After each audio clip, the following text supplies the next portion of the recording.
तो अब आपको बताते हैं कि अवधेश राय हत्याकांड से जुड़ी हुई पूरी डिटेल क्या है और क्या हुआ था, कब हुआ था। देखिए 3 अगस्त 1991 को वाराणसी में मर्डर को अंजाम दिया गया था और लहुरा बीर इलाके में वारदात को अंजाम दिया गया था। हथियारबंद हमलावरों ने अंधाधुंध फायरिंग की और वो आए थे गाड़ी से, गोलियों से अवधेश राय को छलनी कर दिया गया और इसमें अवधेश राय की मौत हो गई। अजय राय जो उनके भाई हैं वो भी मौके पर मौजूद थे। तो लहुरा बीर इलाके में वारदात को अंजाम दिया गया और घर के दरवाजे पर ताबड़तोड़ फायरिंग हुई। घर के बाहर गेट पर मौजूद थे अवधेश राय और उन पर यह ताबड़तोड़ फायरिंग की गई। दिन दहाड़े बरसाई गई गोलियां, दिन दहाड़े गोलियों से छलनी कर दिया गया, ताबड़तोड़ फायरिंग की गई, गोलियों से अवधेश राय को छलनी कर दिया गया। भाई अजय राय ने केस दर्ज करवाया और एफआईआर में मुख्तार अंसारी का भी नाम दर्ज हुआ।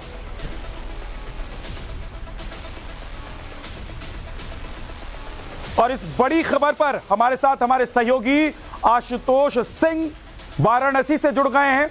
इसके अलावा मनीष यादव हमारे साथ जुड़े हैं प्रयागराज से, विनोद मिश्रा हमारे संवाददाता लखनऊ से हमारे साथ जुड़े हुए हैं, विक्रम सिंह पूर्व डीजीपी हमारे साथ जुड़ गए हैं, अश्विनी उपाध्याय सुप्रीम कोर्ट के वकील हमारे साथ जुड़े हुए हैं। लेकिन सबसे पहले इस मामले पर ताजा अपडेट के लिए आशुतोष के पास चलते हैं जो वाराणसी में इस वक्त मौजूद है। आशुतोष,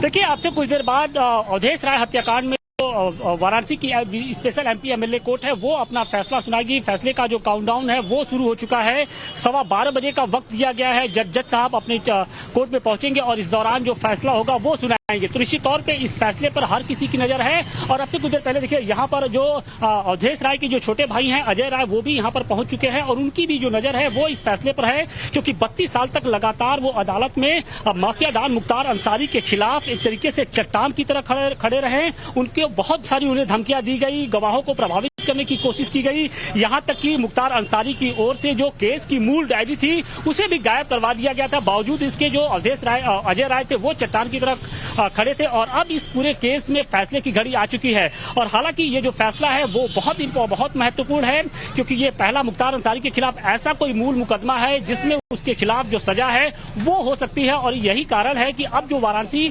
जो अदालत परिसर है उसके बाहर जो फोर्स की भारी संख्या में तैनाती की गई है। अभी तस्वीरें दिखाने की कोशिश करते हैं कि यहाँ पर किस तरीके से जो फोर्स की भारी तैनाती की गई है। देखिए ये मुख्य द्वार है और इस गेट के बाहर किस तरीके से जो फोर्स की है वो तैनाती की गई है। इसके साथ ही चप्पे चप्पे पर आप देखेंगे तो यहाँ पर जो फोर्स है उसे तैनात किया गया है। एक कंपनी जो पीएससी है उसे तैनात किया गया है। इसके अलावा जो 7 थानों की फोर्स है उसे भी यहाँ पर तैनात किया गया है। तो क्योंकि मुख्तार अंसारी का ये इलाका रहा है, यहाँ से वो 2009 में चुनाव भी लड़ चुका है और लिहाजा उसके बहुत सारे जो गुर्गे हैं, उससे जो जानने वाले लोग हैं, उसके समर्थक हैं वो यहाँ पर मौजूद हैं। ऐसे में किसी तरह की कानून व्यवस्था न बिगड़े इसके लिए जो वाराणसी में खास तौर से सिक्योरिटी बढ़ा दी गई है। और अब हर किसी की नजर अवधेश राय हत्याकांड पर है। जब वाराणसी की स्पेशल एमपी एमएलए कोर्ट है वो अपना फैसला सुनाएगी। इस केस की अगर बात करें तो 3 अगस्त 1991 को अवधेश राय की छेदगंज इलाके में गोली मारकर हत्या कर दी गई थी और इस मामले में अवधेश राय के जो छोटे भाई हैं अजय राय वो चश्मदीद गवाह थे। ठीक है इस केस में अगर मुख्तार अंसारी आशुतोष आप बने रहिए हमारे साथ, बाकी हमारे सहयोगी भी हमारे साथ, मेहमान हमारे साथ हैं।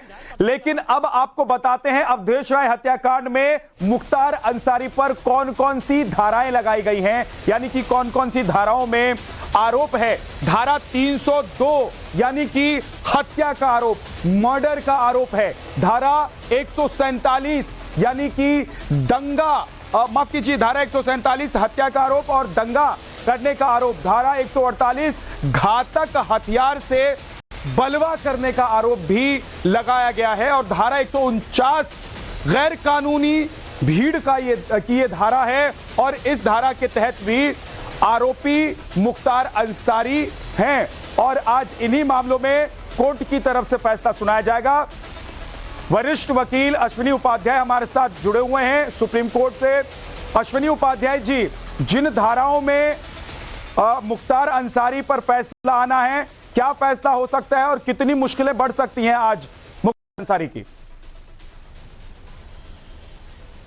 देखिए, मुख्तार अंसारी ने जो कुछ किया है उसको पूरे देश ने देखा है और मुख्तार अंसारी का ये कोई पहला क्राइम नहीं है। मुख्तार अंसारी के बारे में सबको पता है, इसके पहले उनको सजा हो चुकी है।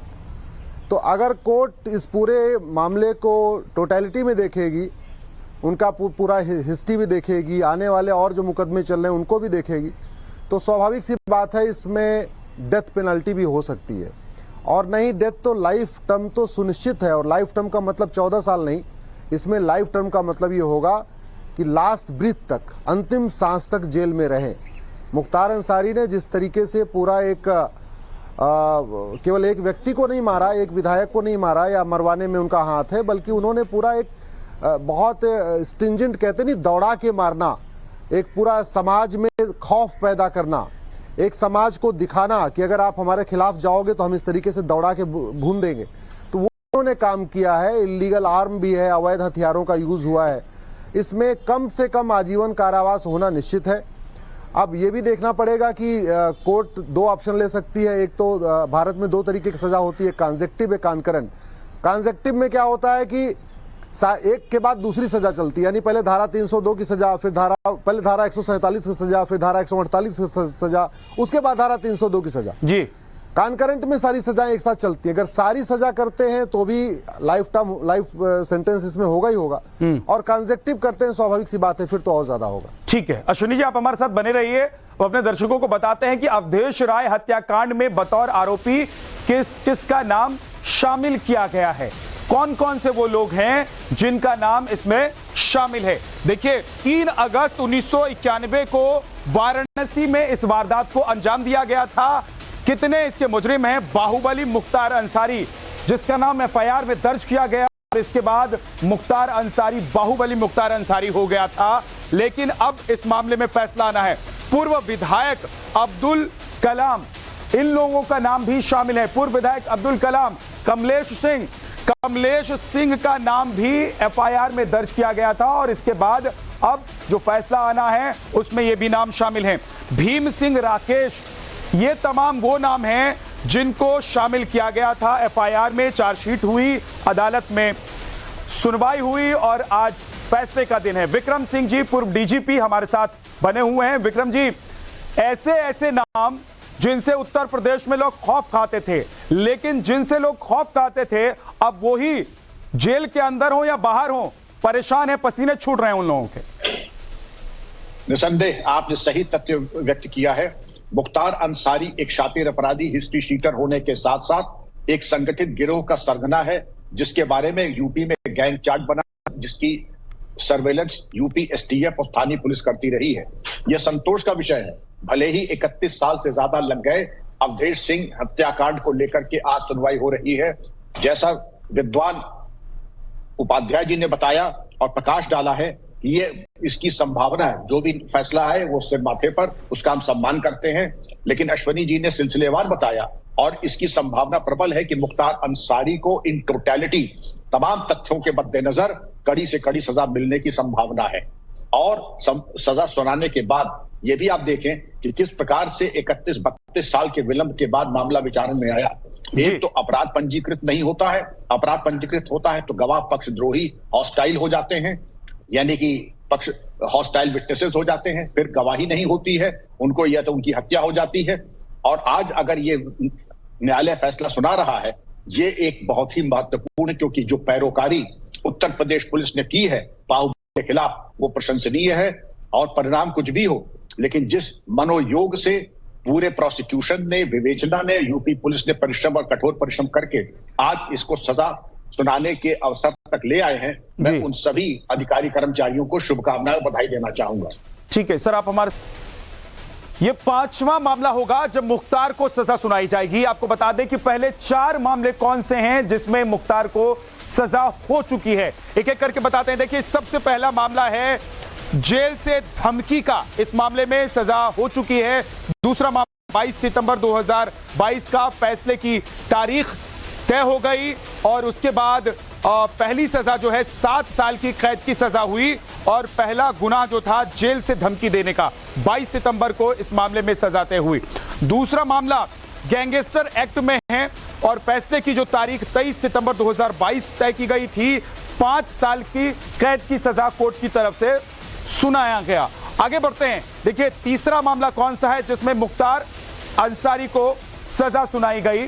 और मुख्तार अंसारी के मामले में आपको बता दें कि बड़ी खबर यह है इस वक्त कि अब किसी भी वक्त मुख्तार अंसारी को लेकर बड़ा फैसला आ सकता है। और तीसरा गुना आपको बता देते हैं एक बार फिर से, गैंगस्टर एक्ट, जिसमें 15 दिसंबर 2022 को फैसले की तारीख तय हुई और 10 साल की कैद की सजा सुनाई गई।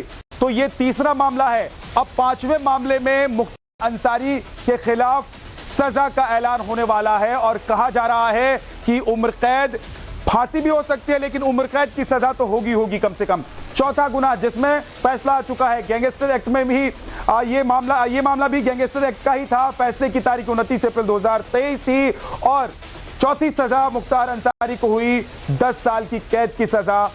5 लाख रुपए का जुर्माना भी इस मामले में, गैंगस्टर एक्ट के मामले में लगाया गया। अब ये 5वां मामला है, मर्डर का ये मामला है। जैसा कि आपको पता है अवधेश राय के मर्डर का मामला है। फैसले की तारीख आज है और उम्र कैद या फिर फांसी की सजा आज मुख्तार अंसारी को हो सकती है। कानून के जानकार ये बता रहे हैं और ऐसा माना जा रहा है कि बहुत जल्द ये फैसला आएगा। तमाम हमारे सहयोगी इस वक्त मौजूद हैं प्रयाग में और साथ ही साथ हमारे साथ विनोद मिश्रा लखनऊ से मौजूद हैं। लेकिन मनीष के पास चलते हैं एक बार। सबसे पहले मनीष, कितनी देर में ये आ सकता है, कितना वक्त और लगेगा?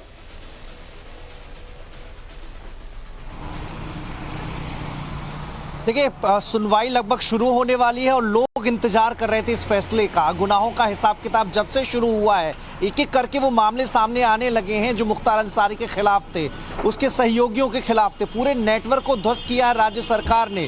कोशिश की है कि पूर्वांचल और पश्चिमी उत्तर प्रदेश जो माफियाओं के चंगुल में है उसे रिहा कराया जाए, आज़ाद कराया जाए। और बीते 5 साल में ऐसा होते हुए दिखाई दिया है। एक एक करके अपराधियों की सूची बनाई गई, उन पर काम शुरू हुआ। पहले प्रशासन का संरक्षण हुआ करता था, जो बीती सरकारें थी वो कोशिश किया करती थी कि अपराधी सुरक्षित रहें, लेकिन इस सरकार में जनता सुरक्षित रहे ऐसा भाव पैदा किया गया। गंभीरता से जो फैसले लिए गए उन पर अमल किया गया। जीरो टॉलरेंस पॉलिसी हर सरकार की होती है, लेकिन इस सरकार ने उस पर गंभीरता से अमल करवाया। उसका नतीजा ये रहा कि जहां मैं इस वक्त मौजूद हूँ प्रयागराज शहर, आज वो माफियाओं के जंगल से आजाद हो चुका है। मुख्तार अंसारी पर लगातार कार्रवाई का दौर जारी है। ये 2 ऐसे बड़े माफिया रहे हैं, अतीक और मुख्तार, जिनसे पूर्वांचल बहुत परेशान रहा करता था। रंगदारी से लेकर आम आवाम में भी खौफ का माहौल रहा करता था। लेकिन सबसे पहले नेटवर्क को धराशायी राज्य सरकार ने किया। इन दोनों के जो गुर्गे थे, नेटवर्क में शामिल जो लोग थे, उन पर कार्रवाइयों का दौर शुरू हुआ। उसके बाद संपत्ति को जब्त किया गया। लगातार जो मुकदमे दर्ज नहीं हो पा रहे थे, मुकदमे दर्ज कराए गए थे, पीड़ित सामने आए, पीड़ितों में सुरक्षा का भरोसा जगाया गया और अब एक एक करके इंसाफ की बारी शुरू हो रही है।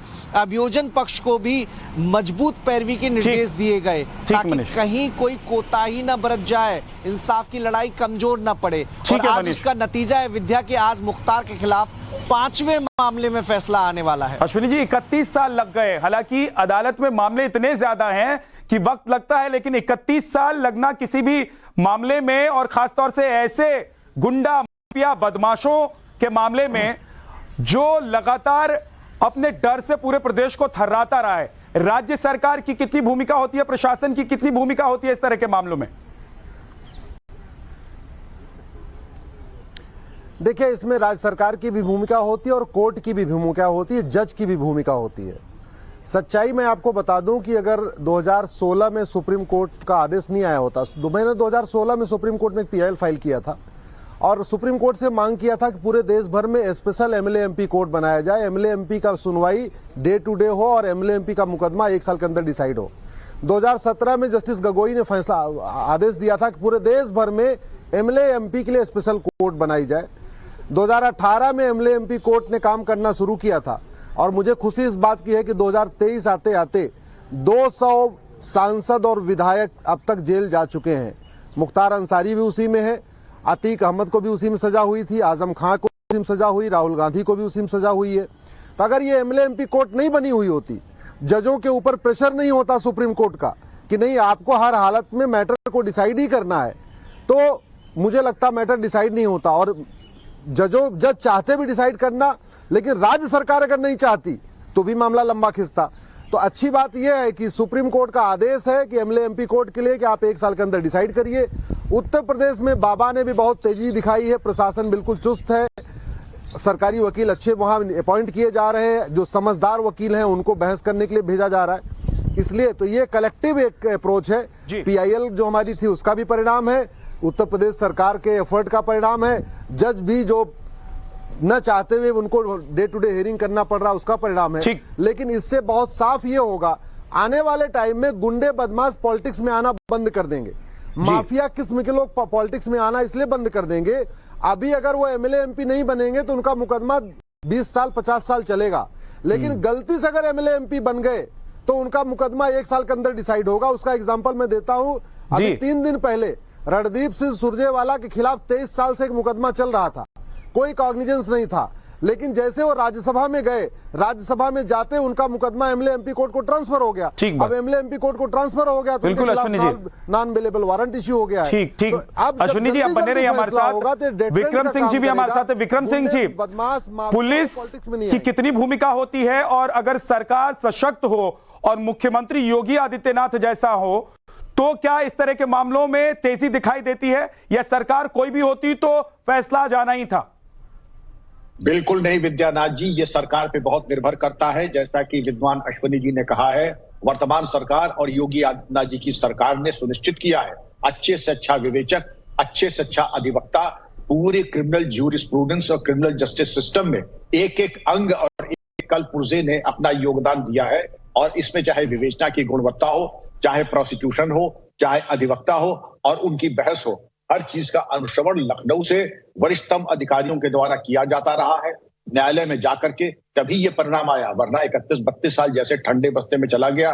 कई गवाह तो गुजर गए होंगे अब तक, कई पक्षद्रोही हो गए, कई की हत्या हो सकती थी। इसीलिए ऐसे हाई प्रोफाइल केसेस सुनवाई तक नहीं आते थे। आज अगर आए हैं तो इसका पूरा श्रेय योगी आदित्यनाथ जी की सरकार को जाता है, प्रोसिक्यूशन और पुलिस विभाग और सरकार को जाता है। ठीक है सर, बने रहिए हमारे साथ। विनोद मिश्रा लखनऊ से हमारे साथ बने हुए हैं। विनोद, लंबे अरसे से एक पीड़ित परिवार को इंतजार था कि इंसाफ मिलेगा और इंसाफ का दिन आज आ गया। बिल्कुल 32 साल का एक लंबा पीरियड हो गया जब इंतजार करा था अजय राय का परिवार की उनके भाई अवधेश राय की हत्या में जो है उन्हें इंसाफ मिलेगा, और आज वक्त आ गया है। 2 बड़ी चीजें बताना चाहूंगा इस केस के मुतालिक।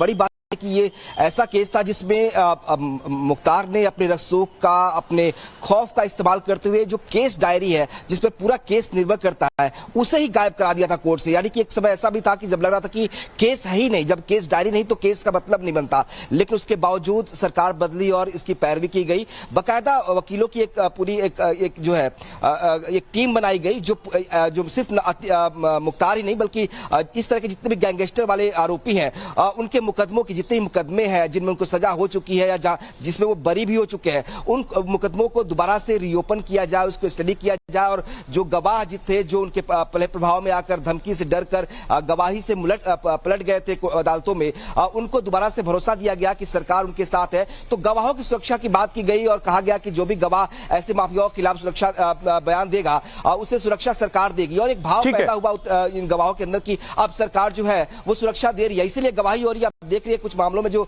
सजा हुई है 22/2023 में मुख्तार के, तो ये वही वजह है कि गवाह जो है अब पलट नहीं रहे और मामले की पैरवी ठीक ढंग से ठीक है विनोद, बने रहिए हमारे साथ।